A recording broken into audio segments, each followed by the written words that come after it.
ஆன்மீக நேயர்களுக்கு அன்பு வணக்கங்கள்.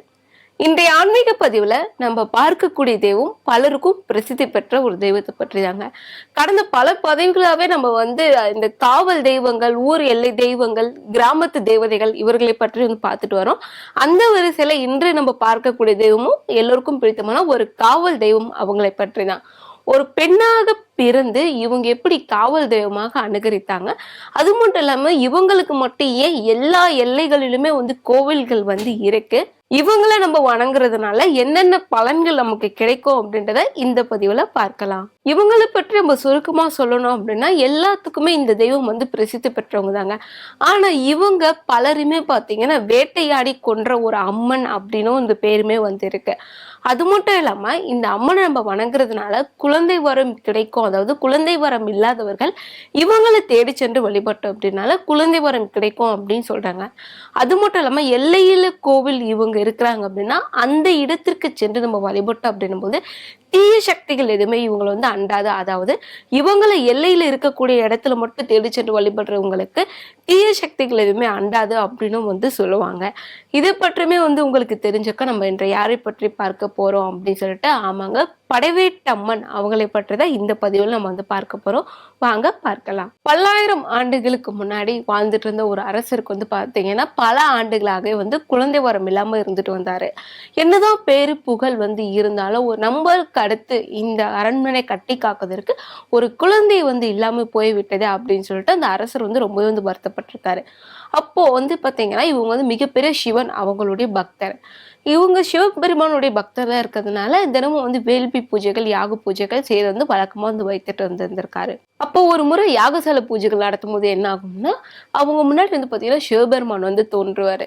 சிவபெருமான் தோன்றியும் போது இவங்களுக்கு ஒரே ஆச்சரியமா போயிட்டு, என்னடா நம்ம இத்தனை ஆண்டு காலம் இவங்களுக்கு பூஜைகள் பண்ணிட்டு வந்திருக்கோம், இப்போ நம்ம முன்னாடி சிவபெருமான் தோன்றி இருக்காரு சொல்லிட்டு ஒரு பூரிப்புல பார்த்துட்டு இருப்பாரு. அப்ப சிவபெருமான் என்ன பண்ணுவாங்கன்னா, என்னை நோக்கி நீ இத்தனை ஆண்டு காலம் பூஜைகள் எல்லாமே செய்யும் பொழுது உனக்கான வரம் என்னன்றதே எனக்கு தெரியும். என்னை நோக்கி நாளை நீ ஒரு முறை மட்டும் பூஜைகள் நடத்தி நீ கேட்கிற வரத்தை நான் உனக்கு கொடுக்குறேன். அதாவது நீ எதை நோக்கி இத்தனை நாள் பூஜைகள் பண்ணியோ அந்த வரம் உனக்கு கிடைக்கும் அப்படின்னு சொல்லிட்டு மறைஞ்சிடுறாங்க. சிவபெருமான் ஆணைக்கினங்க இந்த அகத்தியரும் என்ன பண்ணுவாங்க, பூஜைகள் எல்லாமே நடத்த ஆரம்பிப்பாரு. அந்த பூஜைகள் எல்லாமே நடத்தும் போது என்ன பண்ணுவாங்க, அந்த தீ பிளம்பிலிருந்து ஒரு பெண் தோன்றாங்க. அது ஒரு பெண் குழந்தை தோன்றுவாங்க. அந்த பெண் குழந்தை தோன்றும் பொழுது அவங்களுக்கு அரசர் சிவபெருமானை கொடுத்த மகள் அப்படின்னு சொல்லிட்டு ரொம்பவே சந்தோஷமே படுவாரு. அப்படி தோன்றுவித்த அந்த பெண் குழந்தைக்கு பாத்தீங்கன்னா ரேணுகா என்ற பெயரை சூட்டுவாங்க. ரேணுகா என்ற பெயரை சூட்டிய பின்பு இவங்க பாத்தீங்கன்னா இந்த பெண் எப்படின்னா ரொம்பவே அழகான ஒரு பெண்ணாக இருப்பாங்க. எல்லாரும் பார்த்து வியக்கக்கூடிய ஒரு பெண் அப்படின்னு கூட சொல்லலாம். அது மட்டும் இல்லாம இவங்களுக்கு பாத்தீங்கன்னா அறிவும் சரி அழகும் சரி அதிகமாகவே இருக்கும். அப்போ ஒரு முறை என்ன பண்ணுவாங்கன்னா, இந்த அகத்தியர் இருக்காங்க இல்லையா, அப்ப ஜமகத்னி முனிவருக்கு பாத்தீங்கன்னா இந்த பெண் பருவம் அடைந்தாலும் பாத்தீங்கன்னா எல்லாருக்கும் திருமணம் செய்து கொள்ள வைக்கணும் அப்படின்ற ஆசை தந்தைகளுக்கு இருக்கும். அதன்படி பாத்தீங்கன்னா இந்த ரேணுகா அவங்களுக்கும் சரி ஜமகத்னி முனிவர் அப்படின்றவரோட திருமணம் செய்து வைத்திருவாங்க. ஜமகத்தி முனிவரோட ரேணுகா என்பவருக்கு திருமணம் ஆயிடும். திருமணமாகி இவங்களுக்கு பாத்தீங்கன்னா 5 ஆண் மகன்கள் பிறப்பாங்க. பல ஆன்மீக தகவல்கள், பதிவுகள் இதை பற்றி தெரிந்திருக்கக்கூடிய ஒரு முனிவர் தான். அது மட்டும் இல்லாம இவரு சிவபெருமானின் மிகப்பெரிய அடியான் அப்படின்னு சொல்லலாம். தினந்தோறும் சிவன் லிங்கத்திற்கு பாத்தீங்கன்னா தண்ணீர் கொண்டு பூஜைகள் செய்து எல்லாமே செய்துட்டு வழக்கமா வைத்திருப்பாரு. ரேணுகா தேவி அவங்களை திருமணம் செய்து கொண்ட பின்பும் சரி, நீ என்னோட சேர்ந்து சிவபெருமானுக்கு நீ தினமும் பூஜைகள் செய்யணும் அப்படின்னு சொல்லிட்டு திருமணமும் பண்ணிப்பாரு. இதற்கு ஒப்புக்கொண்ட ரேணுகா தேவியும் என்ன பண்ணுவாங்க, சரி நான் உங்களை திருமணம் செய்து கொள்றேன் அப்படின்னு சொல்லிட்டு சம்மதிப்பாங்க. இவங்க சம்மதிச்சு திருமணம் செய்து கொண்ட பின்பு இவங்களுக்கு 5 ஆண் குழந்தைகள் பிறக்கும். இவங்களுக்கு பாத்தீங்கன்னா 5 மகன்கள் இருக்காங்க. அவங்க பேர் வாசு, விஸ்வவாசு, பிரிதேஷனு, புருத்வகன்வா மற்றும் ராமபத்ரா. இதில் 5வதாக பிறந்த ராமபத்ரா இவர் மட்டும் என்ன பண்ணுவாங்கன்னா, இவர் சிவன் மற்றும் பார்வதி இவங்க இருவருக்குமே பாத்தீங்கன்னா அருள் பெற்ற ஒரு மகன் அப்படின்னு சொல்லலாம். அதனால காலப்போக்கில் தன்னுடைய பெயரை பரசுராமர் அப்படின்னுமே மாத்திக்கிட்டாரு. விஷ்ணுவின் 6வது அவதாரம் தான் பரசுராமர் அப்படின்னு சொல்றாங்க. இந்த கதை என்ன அப்படின்றத நான் அடுத்த ஆன்மீக பதிவுல சொல்றேன். முதல்ல இந்த ஆன்மீக பதிவை நம்ம பார்த்துடலாம். இவர்களுடைய 5 மகன்களுமே சரி தாயின் பேச்சு விட தந்தையின் பேச்சு அதிகமாக வந்து கேட்பாங்க. இவங்க வந்து பாத்தீங்கன்னா ஆரம்பத்தில் சொன்ன ஒரு விஷயம் தாங்க. தினமும் சரி சிவபெருமான் அவங்களுக்கு பூஜைகள் வந்து செய்யறத வழக்கமா வைத்துட்டு இருக்காங்க. அதன்படி வந்து பாத்தீங்கன்னா ஜமகத்னி முனிவருக்கு நம்ம ரேணுகா என்ன பண்ணுவாங்கன்னா, தினம்தோறும் பச்சை மணல், அதாவது சுடுமண்ணில் தான் எப்பவுமே பானைகள் வந்து செய்வாங்க.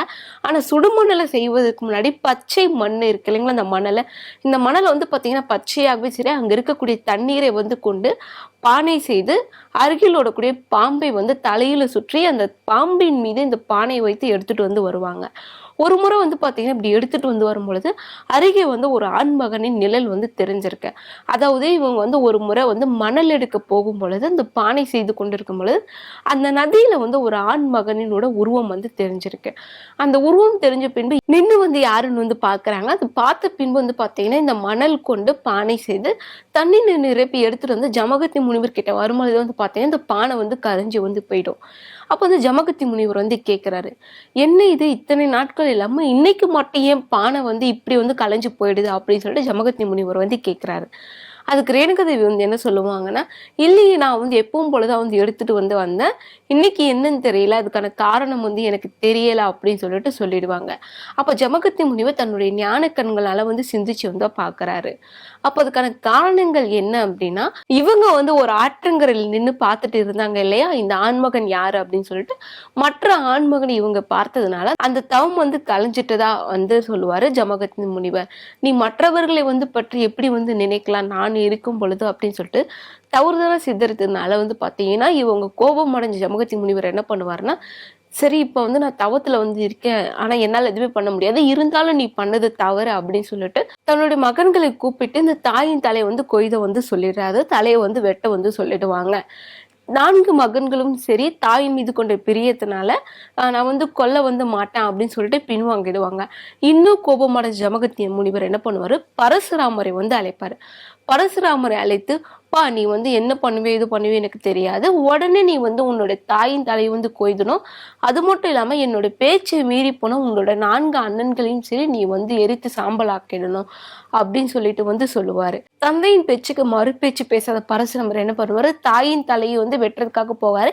இது புரிந்து கொண்ட ரேணுகாதேவி என்ன பண்ணுவாங்க, முன்பாகவே வந்து இது நடக்க போகுது அறிந்த ரேணுகாதேவி அப்ப வந்து என்ன பண்ணுவாங்க, ரேணுகாதேவி காட்டு பகுதிக்குள்ள வந்து பாத்தீங்கன்னா அங்க இருந்தக்கூடிய மக்களோட மக்களா வந்து கலந்துருவாங்க. இருந்தாலும் வந்து பாத்தீங்கன்னா மகன் எப்படி இருந்தாலும் கண்டுபிடிச்சிட்டு வந்துருவான்னு சொல்லிட்டு ரேணுகாதேவி என்ன பண்ணுவாங்க, தன்னுடைய சக்தியினால வேற ஒரு பெண்ணின் உடல் கொண்டு வந்து மாறிடுவாங்க. அதாவது வேறொரு பெண் தோற்றத்தும் மாறிடுவாங்க. ஆனா இது எல்லாம் புரிந்து கொண்ட பரசுராமர் என்ன பண்ணுவாரு, தேடி பிடித்து அவங்களுடைய தாயோட வந்து பாத்தீங்கன்னா தலையை வந்து எடுத்துருவாரு. தன்னுடைய தாயின் தந்தையும் சரி வந்து கொண்டுடுவாங்க. அதே மாதிரி அவங்களுடைய அண்ணன்களையும் சரி எரித்து சாம்பலாக்கிடுவாரு. இது போயிட்டு ஜமகத்னி முனிவர் கிட்ட வந்து பாத்தீங்கன்னா பரசுராமர் வந்து சொல்லுவாரு, அப்பா நீங்க சொன்னபடியே வந்து பாத்தீங்கன்னா நான் வந்து நீங்க சொன்ன வந்து வேலையை வந்து முடிச்சிட்டேன் அப்படின்னு சொல்லுவாரு. உடனே ஜமகத்தி முனிவருக்கு வந்து ஒரு சந்தோஷம். என்னதான் 4 மகன்கள் தன்னுடைய பேச்சை கேட்காம போனாலும் 5வது மகனாவது தன்னுடைய பேச்சை வந்து கேட்டு இருக்காரு அப்படின்னு சொல்லிட்டு என்ன பண்ணுவார், சரிப்பா உனக்கு என்ன வரம் வேணும் கேளு அப்படின்னு வந்து சொல்லுவாரு. பரசுராமர் ரொம்பவே வந்து புத்திசாலிங்க. ஏன்னா தந்தை பேச்சை வந்து எப்படி இருந்தாலும் வந்து மீற முடியாது, நம்ம பண்ணனால இந்த வேலையை வேற ஒருத்தவங்க பண்ணதான் போறாங்க, அதனால நம்மளே வந்து பண்ணிடுவோம் சொல்றாரு. அதன்படி மட்டும் இல்லாம எப்படி இருந்தாலும் நம்ம செய்ததுக்கு வந்து பார்த்தீங்கன்னா நம்ம தந்தை வந்து என்ன வரம் கேட்க தான் போறாரு. அப்ப கேட்ட பின்பு மறுபடியும் நம்மளுக்கு என்ன வேணும்னு கேட்டுடலாம் அப்படின்னு சொல்லிட்டு முன்னாடி வந்து சிந்திச்சுதான் இந்த வேலையை செய்வார். அதன்படி ஜமகத்னி முனிவரும் உனக்கு என்ன வர வேணும் கேளு அப்படின்னு சொல்லிட்டு பரசுராமர் கிட்ட கேட்ட பின்பு, எனக்கு வேற எதுவும் வேணாம், எனக்கு என்னுடைய தாயையும் சரி என்னுடைய அண்ணன்களையும் சரி மீண்டும் வந்து மீட்டு கொடுங்க அப்படின்னு வந்து சொல்லுவாரு. சரி புத்திசாலியே தான் வந்து இருக்கா அப்படின்னு சொல்லிட்டு ஜமகத்தி முனிவர் என்ன சொல்லுவாரு, சரிப்பா உங்களுடைய ஆசைப்படி ஆகட்டும் சொல்லிட்டு அவங்களுடைய வரத்தை வந்து கொடுப்பாரு. தன்னுடைய தாயை மீட்டு வருவதற்காக மீண்டும் காட்டுப்பகுதிக்குள்ள போவாரு. அப்ப தலையை துண்டிச்சதுக்கு வந்து பாத்தீங்கன்னா மீண்டும் வந்து உடலை வந்து இணைக்க வந்து எண்ணுவாரு. ஆனா மீண்டும் உடலை வந்து இணைக்க முடியாது. அப்போ அருகில் இருந்த இன்னொரு பெண்ணின் உடலை வந்து பாத்தீங்கன்னா விட்டுட்டு அந்த பெண்ணின் உடலோட தன்னுடைய தாயின் உடலை வந்து இணைப்பாரு. அப்போ உருவம் மாறி பிறக்கிறாங்க. அதாவது ரேணுகாதேவி மீண்டும் உருவம் மாறி இளம் பெண்ணின் உடலோடு வந்து இணைக்கிறாங்க. அப்போ வந்து தாயை வந்து கூட்டிக்கிட்டு போகும் பொழுது ஜமகத்தி முனிவர் என்ன பண்ணுவாரு, அந்த பெண்ணோடு வாழ வந்து ஆரம்பிப்பாரு. இது எல்லாம் ஒரு கட்டத்துல வந்து பாத்தீங்கன்னா ஜமகத்தி முனிவருக்கு தெரிய வரும், இவங்க வந்து தன்னுடைய மனைவி வந்து கிடையாது, இன்னொரு பெண்ணின் உடலோட உணைந்து கொண்ட ஒரு பெண், அதாவது தன்னுடைய மனைவியின் தலை இன்னொரு பெண்ணோட வந்து உடலுக்கு வந்து இணைஞ்சிருக்க அப்படின்னு சொல்லிட்டு இதையெல்லாம் பார்த்துட்டு இருந்தோம் என்ன பண்ணுவாங்க, சரி இது உன்னோட தாயை நீ எங்கதான் கொலை செய்த அப்படின்னு சொல்லிட்டு அங்க போகும் பொழுது அந்த இடத்துல வந்து பாத்தீங்கன்னா அந்த உருவம் வந்து, அதாவது இவங்க வந்து வெட்டி வைத்த தலை இருக்கு இல்லையா, அந்த மாற்று பெண்ணின் தலை, அந்த பெண்ணின் தலையோட ரேணுகா அவங்களுடைய உடலை வந்து இணைப்பாங்க. அந்த இடத்துல இணைச்ச பின்பு வந்து பாத்தீங்கன்னா ஜமகத்தி முனிவர் அவங்களுக்கு வந்து ஒரு வரம் வந்து கொடுப்பாரு. என்னுடைய கோபத்தினாலும் சரி, என்னுடைய மகனின் வந்து தவறுதலாலும் சரி, இந்த இழப்பு வந்து ஏற்பட்டு விட்டது. அதனால நீ இதன் பின்பு இங்கிருந்து இங்க இருக்கக்கூடிய மக்களுக்கு வந்து காட்சி வந்து கொடுப்பாய் அப்படின்னு சொல்லிட்டு வரம் வந்து கொடுக்குறாங்க. அப்படி வரம் பெற்று அந்த ஒரு எல்லையில கோவில் கொண்டதுனால அவங்களுக்கு வந்து பாத்தீங்கன்னா எல்லை அம்மன் அப்படின்னு வந்து பேர் வந்து கொடுப்பாங்க. அங்க வந்து கோவில் கொண்டதுனால இவங்களுக்கு வந்து எல்லை அம்மன் என்ற பெயர் வந்து சூட்டப்படும். இதுதாங்க எல்லை அம்மன் உருவான கதை. என்னடா நீங்க வந்து படவேட்டு அம்மன் சொல்றேன்னு சொல்லியிருந்தீங்களா, இப்ப வந்து எல்லை அம்மன் வந்து சொல்றீங்களே கேட்கலாம்.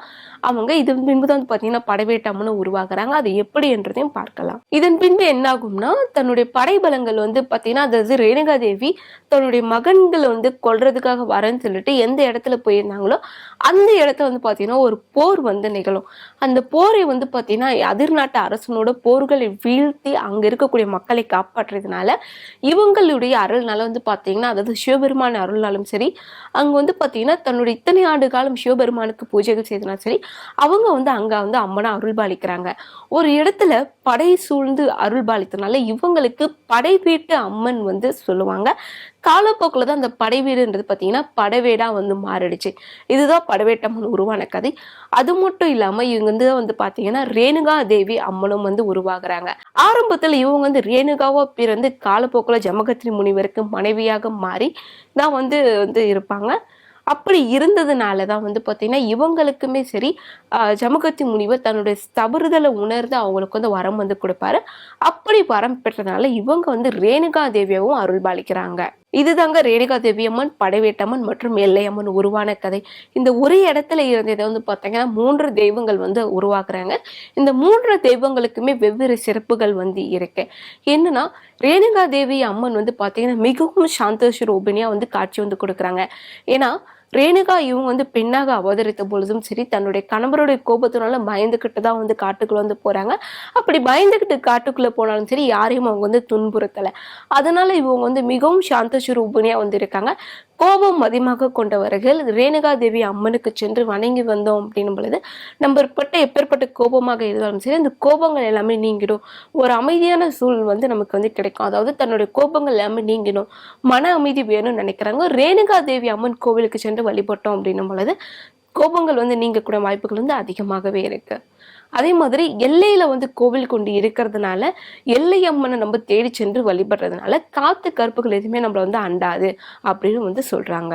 அது மட்டும் இல்லாம படைவேட்டம்மன் எப்படி வந்து ஒரு எதிரிகள் வந்து போர் கொண்டு அழைச்சாங்களோ அதன்படி படைவேட்டு அம்மனை நம்ம தேடி சென்று வழிபடுறதுனால எப்பொழுதும் சரி எதிரிகள் தொல்லை வந்து இருக்காது.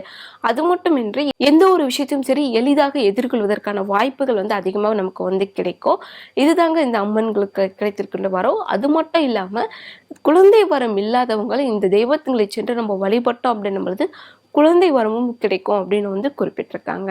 இந்த பதிவு உங்களுக்கு பயனுள்ளதா இருக்கும் நான் நினைக்கிறேன். இது போன்ற மீண்டும் ஒரு ஆன்மீக பதிவுடன் உங்களை சந்திக்கிறேன். அதுவரை உங்களிடமிருந்து விடைபெறுவது லோகேஸ்வரி வெங்கடேசன்.